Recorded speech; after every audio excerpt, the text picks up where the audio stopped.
My name is Isabel, and 4 years ago my world shattered in a doctor's office. I was 46, married to David for over 2 decades. From the outside, we had a good life. A son, Max, who had just turned 18.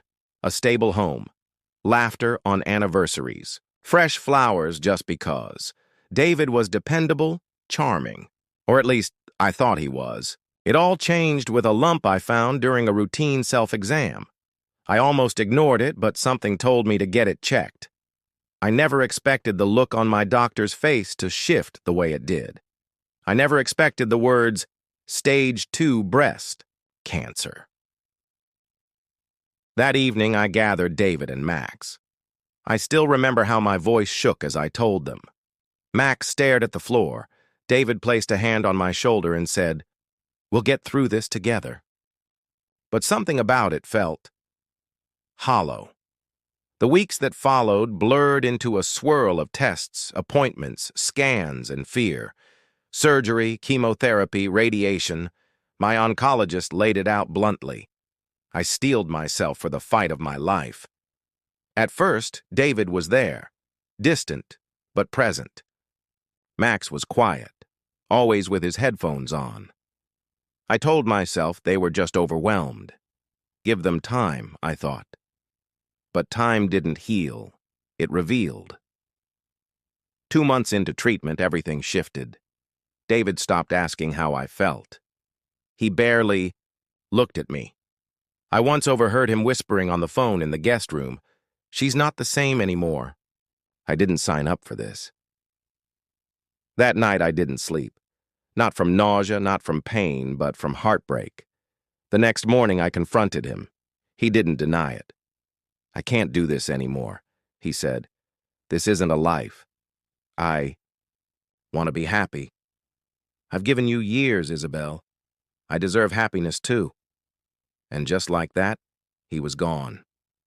2 days later, Max followed him. No goodbye, just a slammed door and rolling suitcase. I sat in my hospital gown, chemo still dripping into my veins, realizing I was truly alone. No husband, no son, just silence. What they didn't know? I wasn't helpless. I'd built a quiet foundation for myself over the years. Investments, a small business, an inheritance from my parents. I wasn't rich, but I was stable. I owned my home. I had strength they never bothered to see. In those darkest nights, as my hair fell out and my body weakened, I made myself a promise. If I survive this, I will rebuild stronger. People I barely knew stepped in where my family wouldn't. Mrs. Carter from next door brought soup. Alicia, an old friend, showed up with groceries and warm hugs. A local church group offered rides to treatment. And then came Eleanor, a retired nurse assigned by the cancer center as a volunteer caregiver. No-nonsense kind, and exactly what I needed. With Eleanor's push and my own resolve, I fought. I healed. A year later, I was in remission. My hair came back in soft silver. I reclaimed my life, one bookkeeping client at a time. I turned the guest room into a home office. I laughed again. I lived again. And then everything changed. My great-uncle Harold, someone I hadn't seen in over a decade but kept in touch with through letters, passed away. He left me everything, his estate, his stocks, even an offshore account. $8 million. I was stunned, but I also knew they'd be back. And they were. It started with a knock on the door. Loud, entitled, like they were walking into a house they still thought was theirs. I looked through the peephole. David, Max, older, worn down. David's sharp appearance replaced by weariness. Max, taller, but with the same look in his eyes. The one that always avoided responsibility. I opened the door just a crack. "Isabel," David said, almost relieved. "We just want to talk." I stepped outside and closed the door behind me. "You can talk from here." They fumbled. They'd heard about Harold. They wanted to reconnect. Max said it was hard to come back. That old excuse again. You left, I said, because I stopped being useful to you, because I got sick. You didn't want me. You wanted the caretaker, the cleaner, the emotional punching bag. David looked defensive. That's not fair. No, I said. What wasn't fair was fighting for my life alone. They wanted back in. But they weren't there for me. They were there for the money. And I saw them clearly now. Two people who missed the life they had with me, not me. I need time to think, I told them, stepping back, and I closed the door. 2 days later, a letter came. 3 pages. David's handwriting. No apology. Just a well-crafted plea. Nostalgia, guilt, manipulation disguised as concern. But I didn't read the end. I folded it, placed it in the drawer with all the other broken promises, because I had already written my ending. And this time, I was the author. 4 years ago, I stood in a doctor's office as my world quietly fell apart. I was 46, married for over 2 decades to a man I thought I knew. We had a son, Max, just stepping into adulthood. I'd built a life filled with quiet rituals, anniversaries remembered, dinners made, socks folded, needs met. Until one day a lump beneath my skin redefined everything. Stage 2 breast cancer. The diagnosis hit like a whispered scream. I sat my husband and son down that night, my voice trembling. David said the right words. We'll get through this together.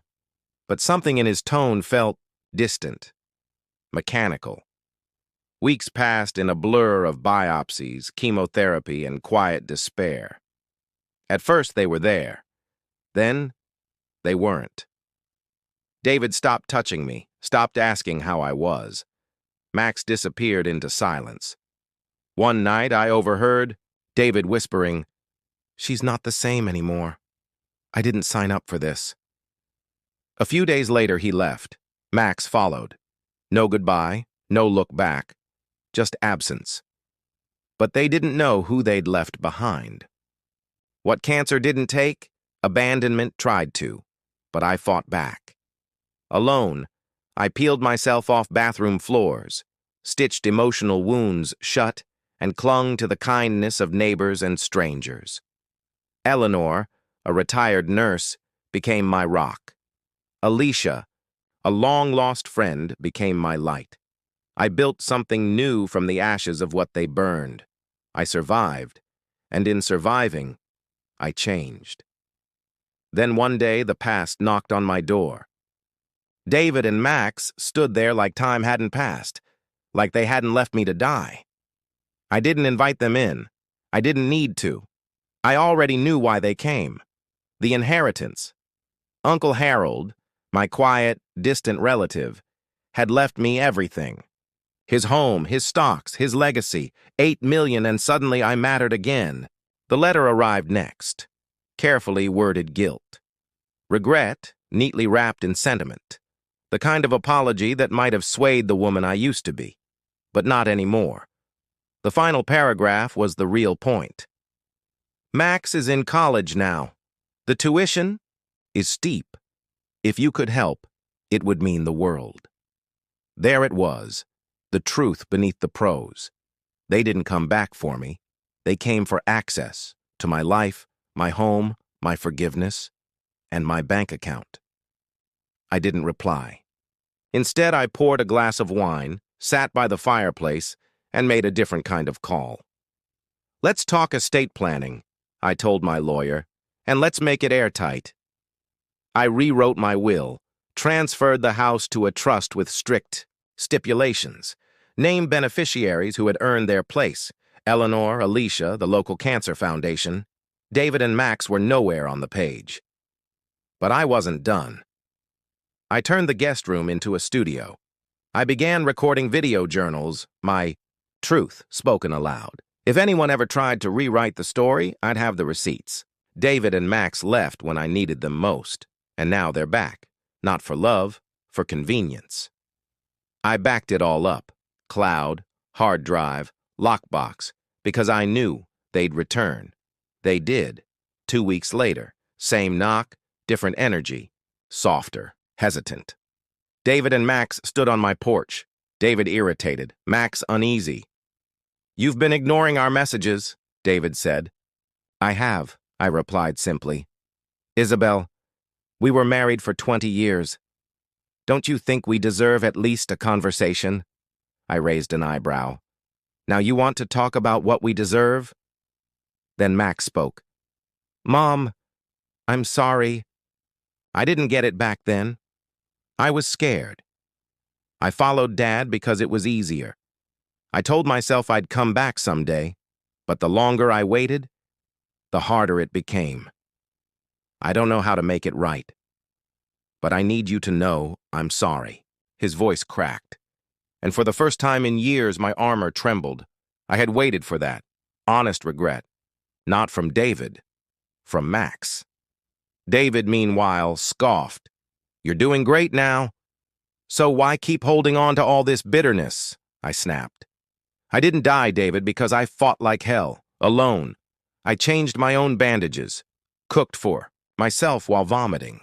I drove myself to radiation, and while I did that, you were off chasing comfort, and our son didn't even send me a card." Max whispered, "I didn't know." "No," I said, gentler.